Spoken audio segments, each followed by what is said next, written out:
Greetings, everyone, and welcome back to On the Record, hosted by Dekel Bor and presented by Shore. My name is Louis Marks. I'm here at the Ropeadope room outside the great city of Philadelphia. And this week we've decided to pre-record in the hopes that we get to spend some time with family and friends on the US holiday. Thank you for joining in, and thank you to Shore for the platform here. Each week, Dekel Bor interviews some of the greatest producers, engineers, and mixers of our time, and this week is no exception. Dekel got to sit down with the Executive Vice President of Resonance Records. His nickname is the Jazz Detective, as he has scoured the corners of the world finding rare and previously unreleased jazz recordings from some of the biggest names, including John Coltrane, Wes Montgomery, Bill Evans, and many, many more. I'm talking about the great Zev Feldman, and when we got into pre-record, I was stunned at the backdrop, as you will be as well. Dekel Bor has performed with jazz legends Johnny Griffin, Reggie Workman, Pat Martino, Billy Hart, and many more. It seems like he knows everybody in this business, and he brings great enthusiasm and love for music to the show. His new release, Let Love Rule, is out on Ropeadope. You can find it at dekelbor.bandcamp.com. And thank you for viewing. Please remember to click the bell for notifications, as this is an ongoing weekly show. So now let's drop in to Dekel Bor Berlin and the great Zev Feldman in Los Angeles. All right. Welcome to my Berlin home. This is going to be a very, very, very, very special one for me for many, many reasons. I've been waiting for this for a long time. So to introduce my very, very special guest. To anyone who's joining us today, this series is about me reaching out to my mentors and to my peers and to my pals and to my friends and to my heroes and asking for advice. I'm working on a new album. This album has been out for a few months now. It's in consideration for a Grammy in 4 categories, which is beyond my comprehension. But the fact that you guys are digging it means a lot. So I'm working on the next one, and I have a lot of things that I'd like to know. So instead of hanging out backstage with my favorite people, which we cannot do right now, we found the coolest, best next thing for you. So today's guest has been an underground hero for many, many, many of us in the scene. I first heard about his work when I started hearing from a lot of my guitar pals that there's a new underground Wes Montgomery album that just came out that's never been heard before. It's before he got famous, when no one kind of knew him back in Indianapolis. And it's kind of been the talk of the town in New York for about at least a year. Have you heard that? Have you heard that? Have you heard that? And then I started hearing this guy's name pop up in, the most incredible projects ever worked. So we're going to speak about that and more today. Without any further ado, my very, very special guest from Los Angeles, Mr. Zev Feldman. Zev, how are you? I'm doing great, Dekel. It's great to be with you. How are you doing, my friend? Man, I'm so happy to see you again. It's so good to see you. How is everything? You guys are safe? You guys are well? We're doing okay out here, thankfully. Thankfully, doing okay, man. And congratulations on your new album, by the way. Thank you. It means a lot, man, especially from you. So to anyone who's got any free time on their hands this year, which all of us do, you're about to come out with a string of albums that is almost unheard of. It's just one masterpiece after the other all at the same time. So first of all, I got my favorite bottle from Italy open just for you today. I want to congratulate you on this incredible string of releases. So I know it's still early in the morning for you, but it's nighttime here. I'll toast you with my little bottle of water. There Cheers. you go. Time. Here's to you, and Cheers. here's to all those new releases which we're talking about today. But before we get to them, I want to hear about your story. When did the jazz bug hit you? When was the first time you felt like, oh my God, this is unbelievable, and I'm in love?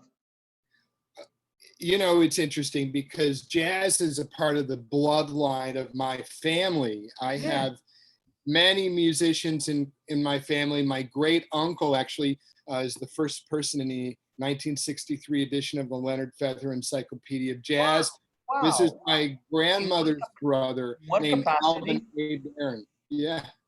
In what capacity was it? Was in the further edition?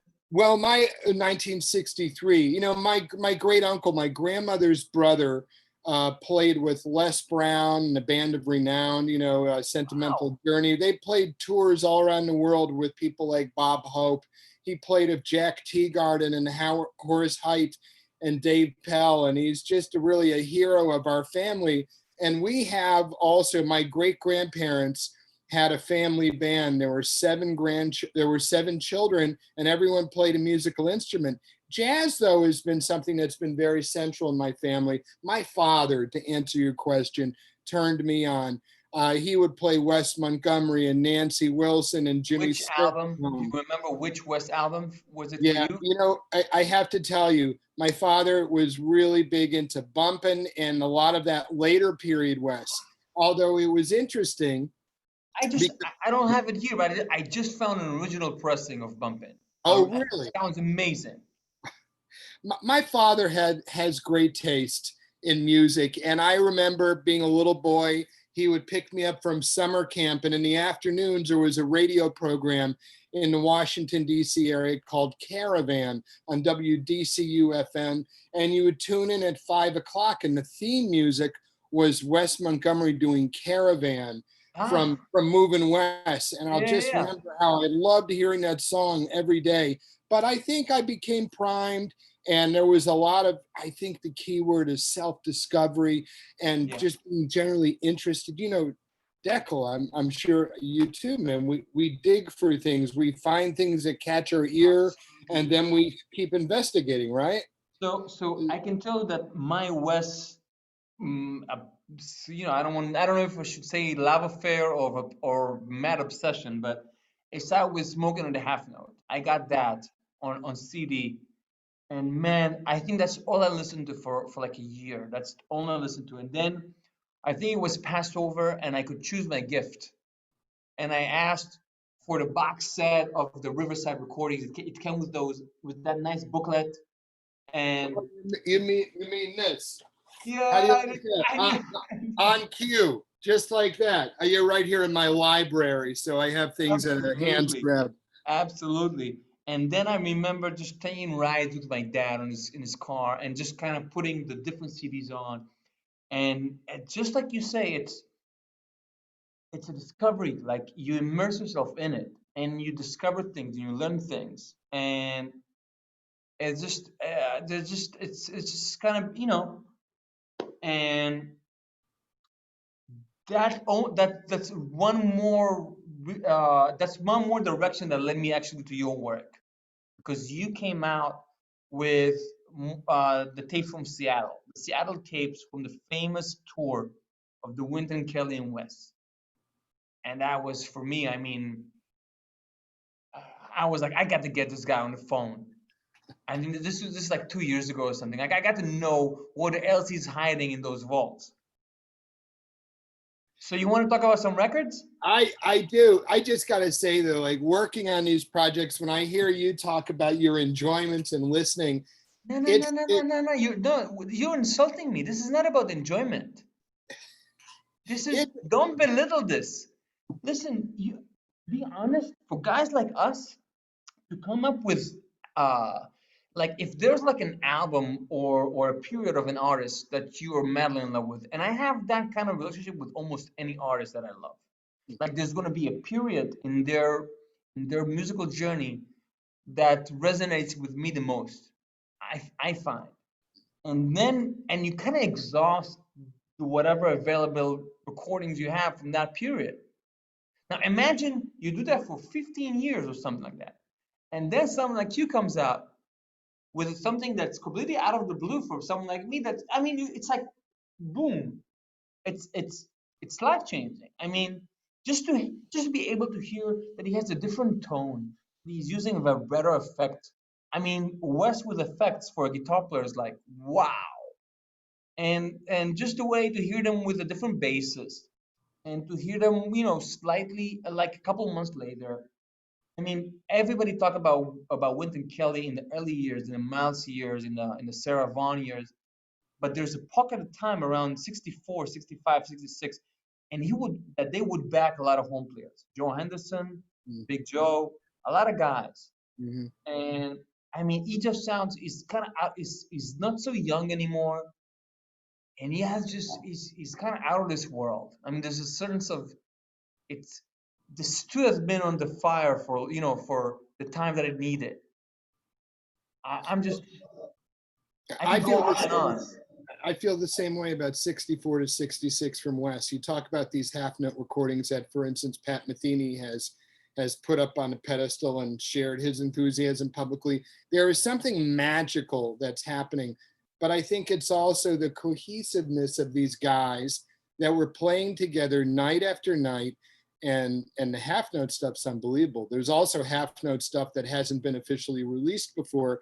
And you hear Wes playing out on a vamp, and you hear all sorts of extended playing that Are we just talking blows. about, are we talking about those, there was this double CD at Verve with the big band on one and the quartet on the other. You know what I'm talking about. I believe It has I think so. Misty, they're playing Misty and they're playing a whole lot of songs you don't always hear in the repertoire. It's been exciting for me though, because I've been listening to Wes so long, like yourself. So you can imagine when we started working with Jim Wilkie and Charlie Puzo Jr. from the Penthouse Jazz Club with that tape archives, it gave us an opportunity of really going in, finding and looking for things. And that was one of the standout, groupings of recordings that had never been released before. So And it's wait, so also interesting, Ron McClure is on bass too, yeah. walk me through the experience. You're walking into this archive that has, it's like filled with the greatest jewels of the 60s. I mean, what are you seeing? I mean, is this like a Miles quintet to the right and a Colton quartet to the left? What are we Well, talking about? first of all, this idea of the vaults is kind of like it's a mental state of mind, shall we say, because oftentimes, here, you want to know, you see these two plastic cases right here? Those are digital transfers from the Penthouse Club. The reels of tape are in Seattle. They're also here in Los Angeles with the family, but it's about vetting out the process. It's listening to the music. We can be a kid in a candy store, man, but you can't eat everything. Not everything is meant to come out.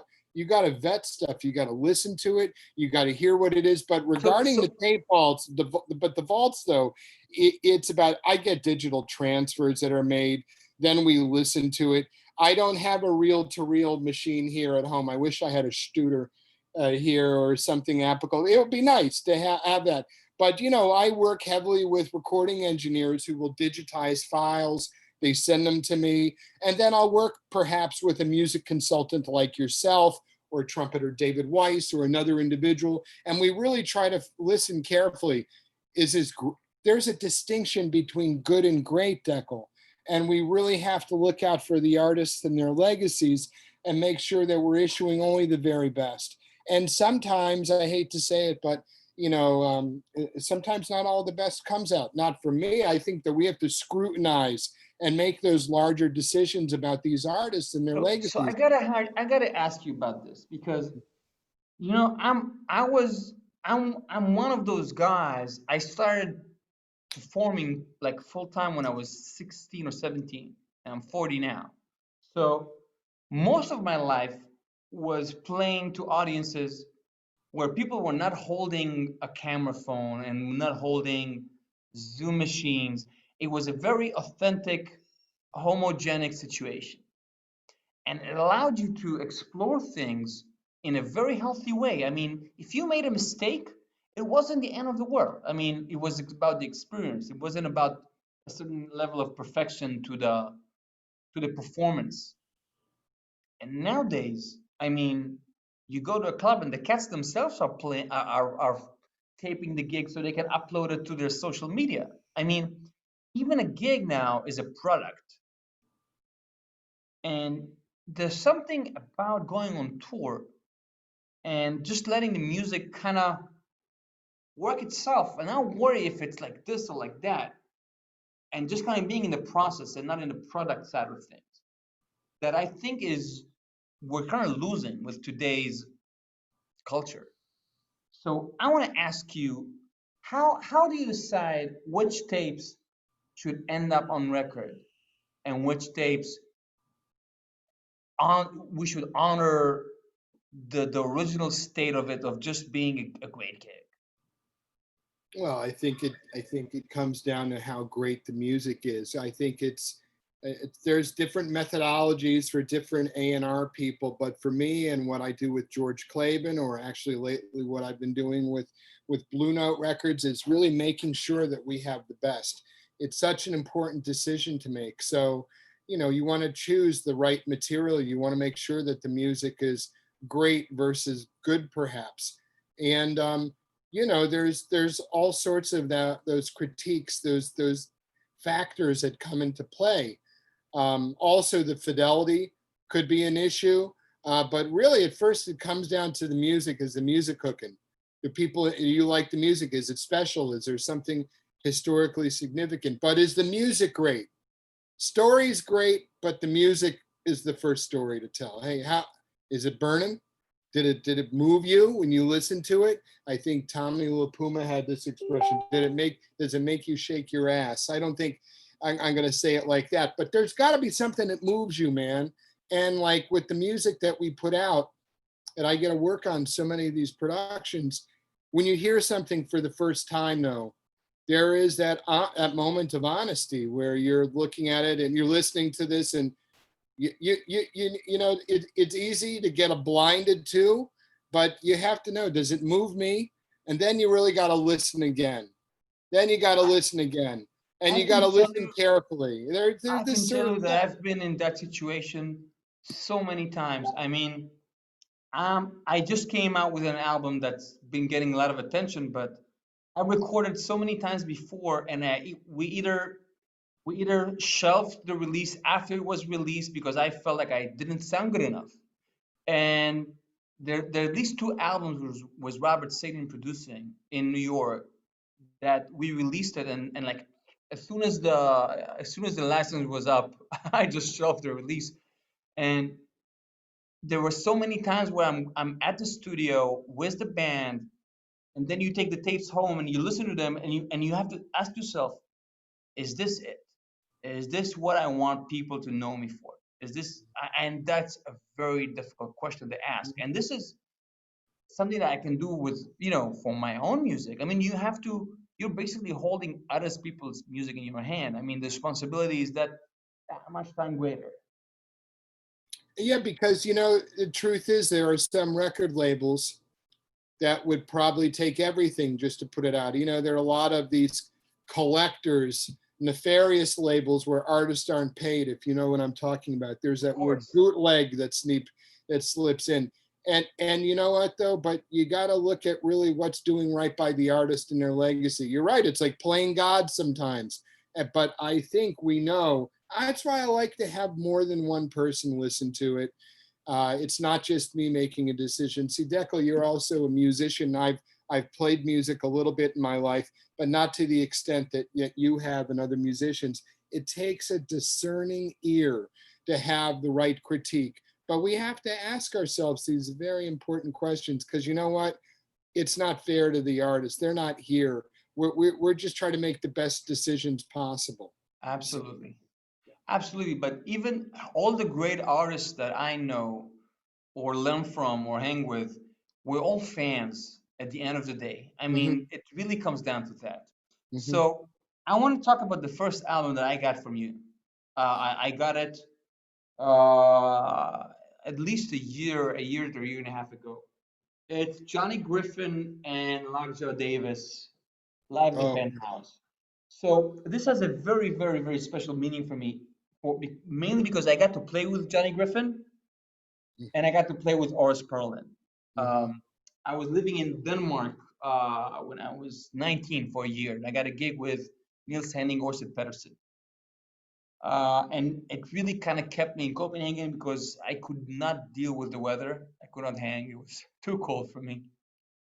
And But I got to right towards the end of my stint there, he brought in Griffin for 3 gigs. Mm. And this is 97-ish, something like that. And um, and man, Griff was at the height of his mature sound. I mean, his later career mature sound. It was unbelievable. I mean, my jaw was on the floor like I could not come. Every minute that he's playing, I'm out of my mind. And it's actually it's pretty well documented the 90s period of Griffin. And it's out of this world. It's very different than what you hear from him with Monk. And also I got to play with Parlin because he was living in Copenhagen. Amazing. And it was after his second stroke, so he's playing with one hand and slightly with two other fingers on the other hand. But just every note that guy played felt like the absolute truth. I mean, this guy is like he's just testifying the truth. It was that clear. So this album is super super super important for me. Um, and just the choice of tunes. I mean, a lot of blues, obviously, when you're talking about Lockjaw Davis and Griffin, but also Sophisticated Lady and that kind of thing. So I want to hear about your experience. Well, this is this very special project for me because Corey Weeds, my co-producing friend and founder of Reel to Reel Records in Vancouver, he would be happy if I told you we're not sold out. By the way, we have some vinyl copies left. But how can that even be real, man? Wait. Anyone who's watching this, I mean, this is live jazz at its absolute best. I mean, this stands for me with the greatest Coltrane live albums, with the miles of the plug in. I mean, for the way these guys play, this is really the top. Well, let's talk about also these two, because these guys had a great partnership for many years playing together.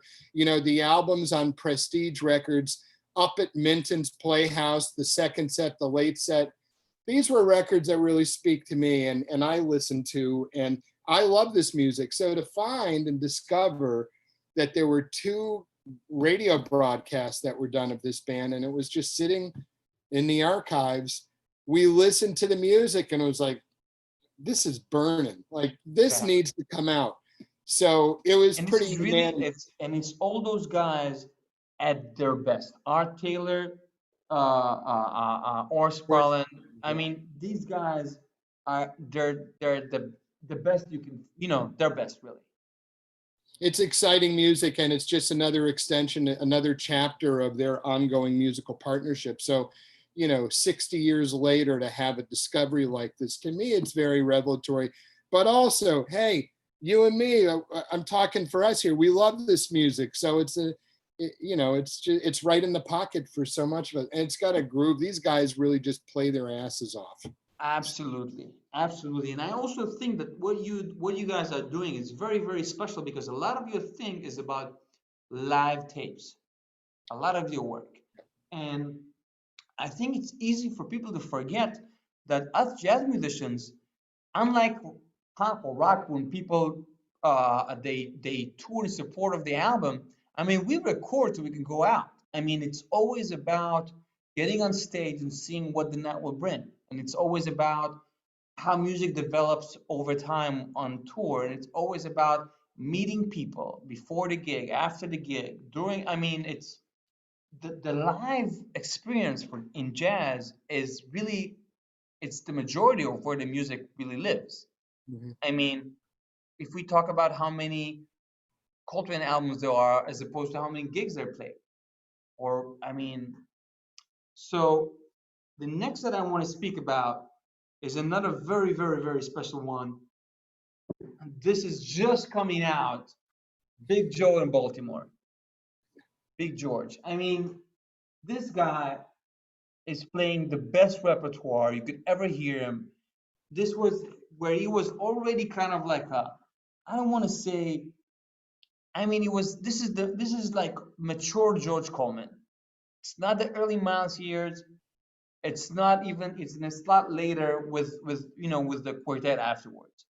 This is a really, really special pocket in his discography. So let's talk about this. This is an Yeah, epic well, recording. this is a recording I have to say that my good friend Corey Weeds really championed from the get-go. George Coleman, the Big G, as he refers to him, is just a dear close friend of his. So I have become the de facto custodian of the Left Bank Jazz Society tapes from from the great state of Maryland, where I'm from. Actually, I've been working with a guy named John Fowler. John is one of the founding members of the Left Bank Jazz Society, and he has been controlling this treasure trove of reel-to-reel tapes going back to the mid 1960s. I've worked with John now for the last 3 or 4 years, even a little further back. And we have now started going through and vetting the tapes, transferring them, listening to them. When Corey heard this, he said, Zev, we got to put this out. And I said, it's great. It's also very exciting. First of all, the music is just cooking with the band, which is trumpeter Danny Moore on trumpet, the late great pianist Albert Daly on piano, Yeah. Larry Ridley, one of the greatest on bass, and Harold White on Oh, drum. right, yeah.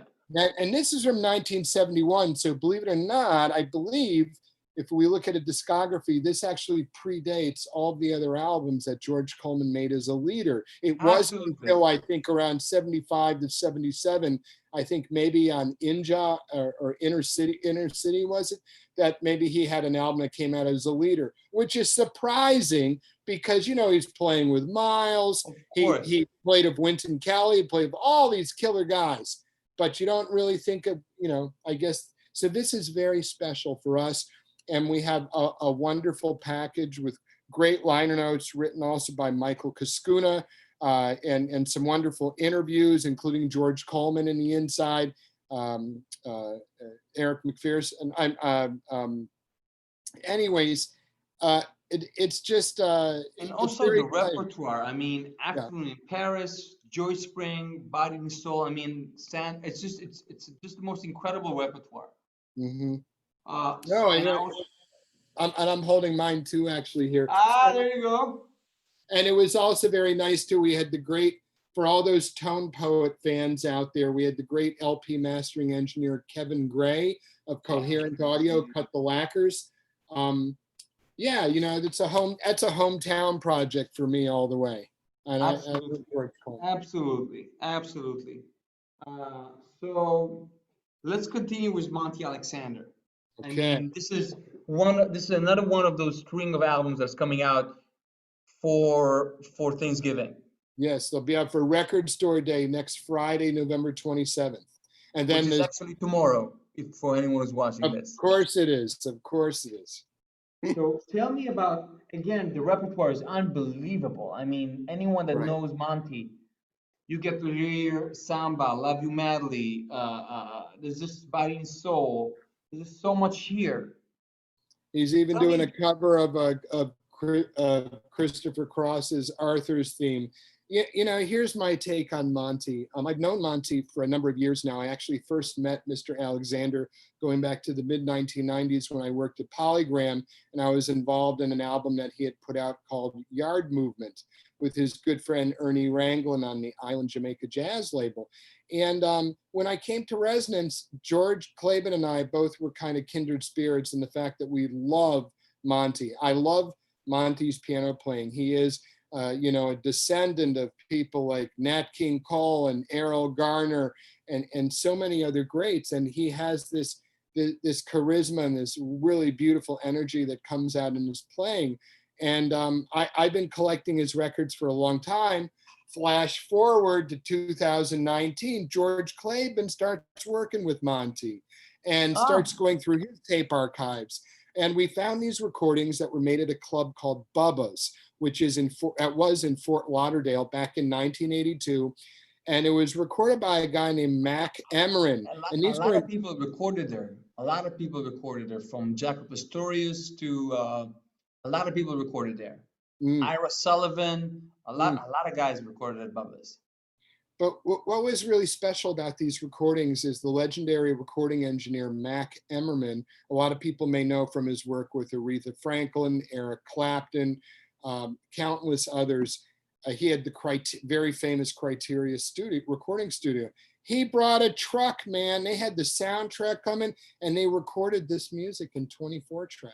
So as far as the fidelity goes, it's the very best. Sounds unbelievable, yeah. And the band is great too. Bassist Paul Berner, drummer Duffy Jackson, and also the percussionist Bobby Thomas Jr., some may know from Weather Report. But these guys are really cooking, and it's a great representation of Monty at his very best. And it's a great, wonderful recording. 2 LPs. Man, I'm so I love listening to this. Check this one out. So I want to continue in this unbelievable stroke that you're on. This is to say that this is special would be a crime. This is Bill Evans and Ronnie Scott with Eddie Gomez and Jack DeJohnette. Now, the first thing that comes to mind when you think about Bill Evans, I think people always associate him with the late 50s and early 60s. Very, very introspective playing, and a lot of ballads, a lot of very quiet playing. But me being I'm actually not just a huge Evans fan, but I'm a huge late Evans fan. I mean, all those recordings with Johnson afterwards, those you could get like a week at the Vanguard, and the repertoire. He's not a guy that changes repertoire a whole lot. I mean, he has a way of going deeper and deeper and deeper into songs. And this is the summer of '68. He's already playing some of these songs for just about 10 years. Some of them he's probably been practicing for 30 years. And it's kind of it's mastery at its best. But that being said, I always felt like that to get in together with DeJohnette, like on those Montreux albums, that brings a whole other side of Evans that is completely different than what people might expect. I think Mark Myers, the journalist and author, radio host, actually has kind of tapped into this before, mentioning that this is to him. This was Bill's percussive period. If you listen to the drumming with Jack coming into the band and even going into Marty Morell's era, which followed into the mid '70s, there's definitely this percussive side of it, even more, a lot more strength and power to it, that it's interesting. You hear a totally different dynamic. And I love all Bill's trios too. Oh man, the stuff with Mark and Joe LaBarbera is wonderful too. But it's something, there's something very special about this group. When Resonance came along, there had only been the Live at Montreux album with this trio with bassist Eddie Gomez and drummer Jack DeJohnette. Resonance in 2017, first of all, in 2016, we did Some Other Time, which was the studio album from the Black Forest. Then we found the concert from Hilversum in '68 with this trio. And now we have this recording. So, this is our fifth partnership with the estate of Bill Evans. And it's nice to be able to add and unearth parts of an artist's discography, such as this. Now we have these other recordings too, but it's really, and this is not just an artist. This is an artist that shaped generations and generations of listeners, musicians, and fans. But I also want to talk about the liner notes. The liner notes, the photos are unbelievable. Yeah. The whole thing is just so beautifully put together. Thank you. And that this has kind of become a staple of your work. But there's also quite involvement from DeJohnette on this. What was the experience like for you to work with him on this? It was really a wonderful experience working with Jack DeJohnette on this production. Not just Jack, but his wife Lydia, and also their godson bassist Matthew Garrison. It all started back around 2018, where I started making a number of visits to Jack's home in New York, in New York State, And we started going through Jack's archives. I was reintroduced to Jack from his attorney, who I've also worked with, a really nice man by the name of Stephen Reich, who's also based in your city where you are, Berlin. And he contacted me, he said, you know, you should speak with Jack and Lydia. There's some important recordings that they have. And I remember being in Jack's home and him playing this music for us. And I was blown away. It was really exciting to hear this, because for a lot of fans out there, this is like the holy grail. Absolutely. When we put out the Some Other Time record, oh man, I got so many countless emails and inquiries from people asking, hey, people are well aware, the fans knew this trio played for 4 weeks at Ronnie Scott. So where's the tapes? Where are those tapes? Well, truth be told, back in 2016, when we were working on Some Other Time, Jack did make me aware, you know, I've got some tapes here, but he transferred them and we listened to them, but the audio wasn't working properly, or there was something that was wrong that led us to believe that it just didn't turn out well, the recording. Well, it turns out it was a multi-track machine, so we weren't listening to it properly. A few years later, there we are, we listened to it, and then it's like this epiphany, voila. So then we realized afterwards that we had something to work with, which is really exciting. This music's going to make a lot of people happy. It makes us happy. It's a thrill when you get to work with the families of the musicians. I've had a chance now to do several deals with Bill Evans' son, Evan, on this, and I'm just really happy. And you know, we have some interesting perspectives. Brian Priestley, the great British jazz journalist and author, who was at one of the evening's performances and writes about that. Also, we had a great interview with Eddie, and I had to get Chick Corea and Jack together, these two old good friends of many, many decades, to talk about Bill as well. So we captured that in a conversation between the two of them. And last but not least, I had been up at the home of legendary comedian Chevy Chase at his home in New York in 2017. A lot of people don't realize this, but Chevy and Bill were very good friends. Chevy used to drive Bill home sometimes after his gigs. They hung out. In fact, Bill even had 2 cats, which he gave. They were kittens at the time, and they grew to be full adult cats and had them their whole lives. There's an interesting connection between Bill and Chevy, and I wanted to capture that. I wanted people to know. And Chevy is also he's a pianist and a drummer and a musician, and in his own right too, outside of comedy, which is something. Yeah, he's a hardcore jazz guy. Yeah. So it made sense. When we put these projects together, I'm really trying to find, hey, what are the relevant voices? Who has something to say that's important? And what can we put together? And of course, the images, we really lucked out. We have some new photographs this time that are making their debut for the first time being published. And that cover of that album is graced by one of the greatest illustrators and commercial artists of all time.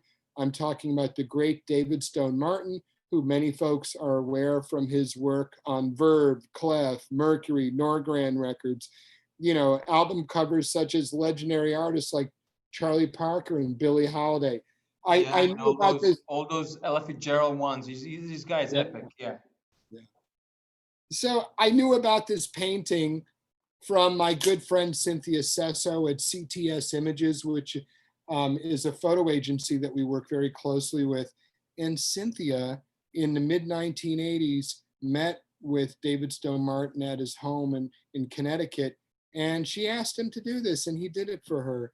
And we worked out an arrangement with Cynthia, and this is a new piece of art. I mean, it's making its world premiere too. Unbelievable. Zev, your attention to details and the depth that you bring to each release is so inspiring, really so inspiring. You know what's equally inspiring to me? The guy that takes out his checkbook and pays the bills. In that case, George Claiborne. That guy is inspiring to me. He is such a generous guy. Here's to you. George. Here's to you, George. But all seriousness, he's been so generous. He allows me to run like crazy to come up with the ideas. George, what about this? He signs off, go for it. And then I don't have a gun to my head. Like we have a team that works on these. I got to be clear with you. You keep throwing accolades my way, man. Zach Shelby Cisco, my right hand, my production manager extraordinaire. He's wonderful. John Sellards, our designer, absolutely incredible. Our audio engineers, George Claben, of course, and Fran Gala. We have a team of people, Cynthia Garcia, Raimundo, at our warehouse. It's a small staff. There are only 7 of us that work at this company, but it's a labor of love. And last but not least, Record Store Day, who has continually believed in us, and it's allowed these sort of projects to happen. They've created this. And again, it's just a big thrill to be able to partner with them once again. So that's happening tomorrow, right? It is the So big day.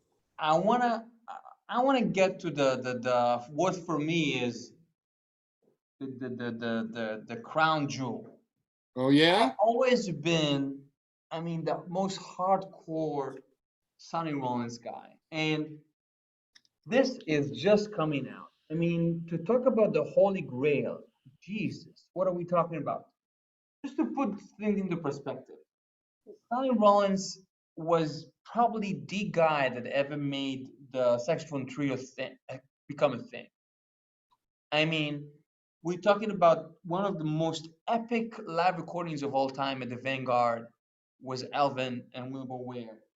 And that started Coltrane asking McCoy to kind of step out for a minute and just, let the band stroll. And then Ornette Coleman came on the scene, and then, and then, and then. And especially in the past 30 years, so many people has followed his footsteps, playing saxophone trio, whether it's Joe Henderson at the Vanguard, which is now an epic recording from '85.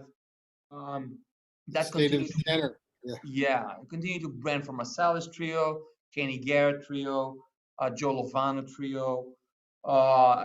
There's a couple of incredible Joshua Redman trios now. I mean, the saxophone trio is it's almost like sacred ground because where do I even go? So after all this, Sonny also did a couple of trio albums in the 50s, Way Out West. Is Freedom Suite is another.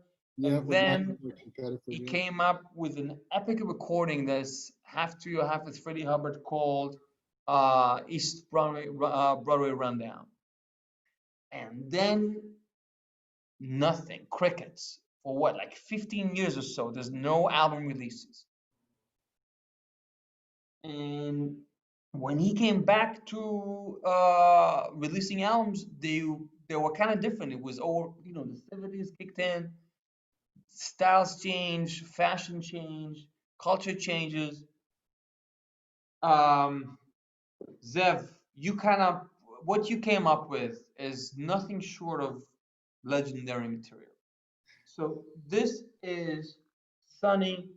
It's a live tour plus a broadcast in Scandinavia, where there's a couple of guys that went on. They were kids at the time, but they went on to become legends. I mean, absolute legends.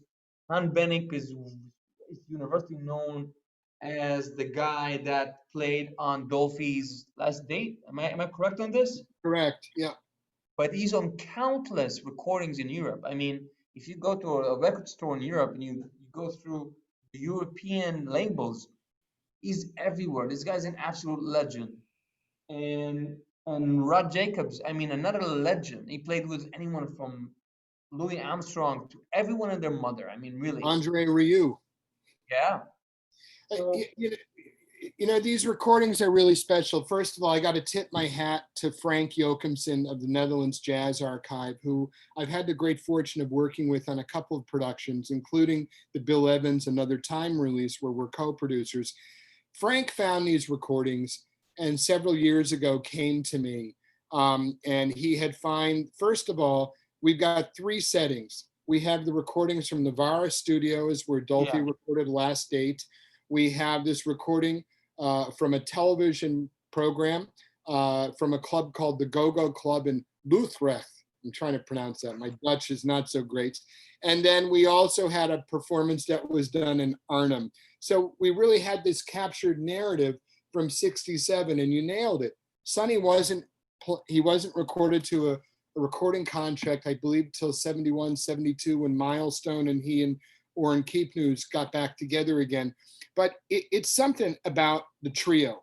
You know, you listen, for me, live at the Village Vanguard, I love these recordings I've heard, even with Sonny, great bassist Henry Grimes and Pete LaRocca.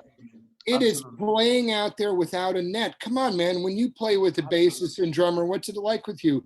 It's daring, it's taking chances, and there's no safety net underneath you. And I think mostly there's absolute freedom. I mean, if you have a pianist, I almost always play in trio, because if you have a pianist and they're playing a chord, you're either adhere to that or you go your separate ways. But when you're playing without one, you know, it's really, the only limit is your imagination.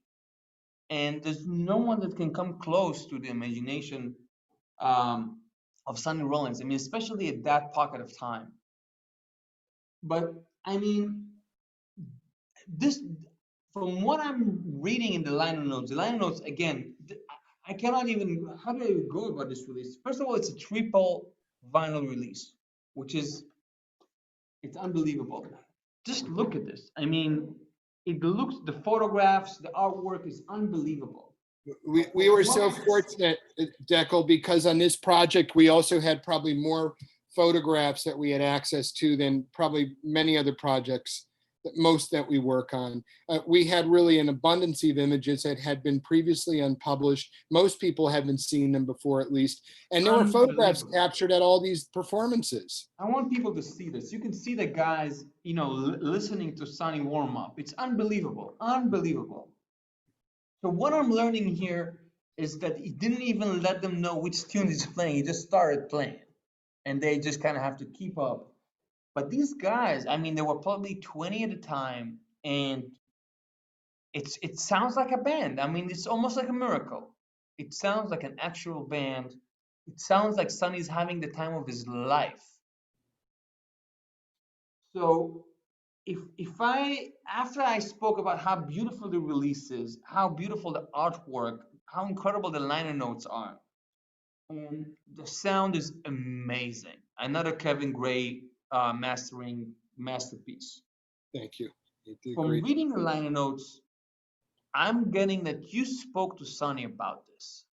I did. We had about an hour conversation where we spoke in depth about these recordings and this period in his life. I mean, I gotta ask you first. I mean, you look back at the kid driving with his dad, listening to West playing Caravan.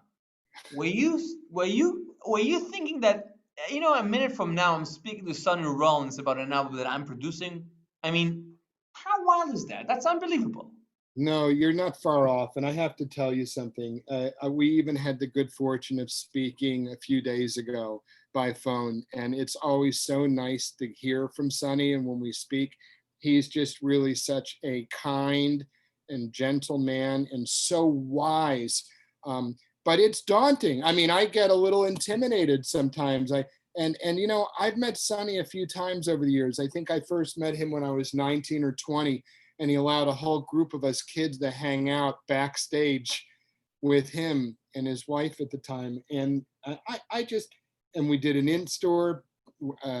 I worked at Concord Music Group when we put out the 9/11 album Without a Song. And he and I did a little retail event. I have to tell you though, he is the nicest man. He's so wise and has such knowledge to impart. But when you listen to him talk about this time in his life and what he was doing, I mean, Dekel, he was, for part of around the same window of time, he was living in an ashram in India.